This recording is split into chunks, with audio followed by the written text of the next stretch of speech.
I mean, really, there's not one thing you can point to on a free-for-all Friday and say, yeah, at least they're doing a great job on this topic here. And America's doing good on this thing over here. I'm sorry, but with the feeble, senile old man wandering around in a near coma-like state far too often, it's just not a good place to be. I remember back in 1979 and 1980, when the American hostages were being taken by the Iranians and then held for 444 days, not released, you might remember, until Ronald Reagan was sworn in as the 40th president. Jimmy Carter was in the White House. He made us all feel weak. And here's what gives me a little sickness in my stomach. Joe Biden is worse. At least Jimmy Carter, as bad as he was, still had some guiding baseline principles. Joe Biden doesn't stand for anything. Anything, and I mean it. He doesn't stand for anything, and that's why he falls for anything. As a result, it often feels more helpless today than it did in those long, hot days in the summer of 1980.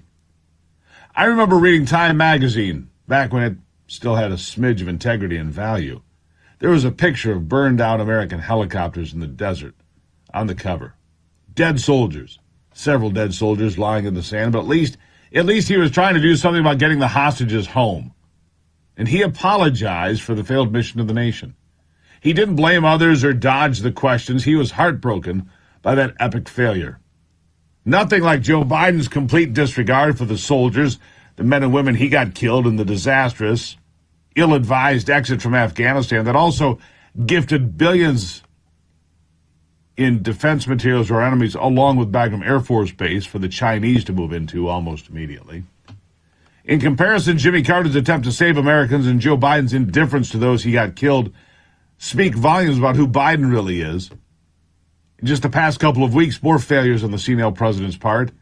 In Maui, more indifference, and worse, Joe trying to make it all about himself by sharing utterly insulting and pointless stories about a small kitchen fire where he almost lost his cat and he almost lost his car, while scores of people died in Lahaina and hundreds are still missing.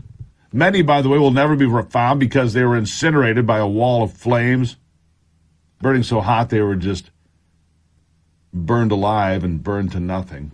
That was a direct result of human failure at the power company. But like always, they cannot take responsibility for anything they do. And they blame the weather and climate change. Of course they do.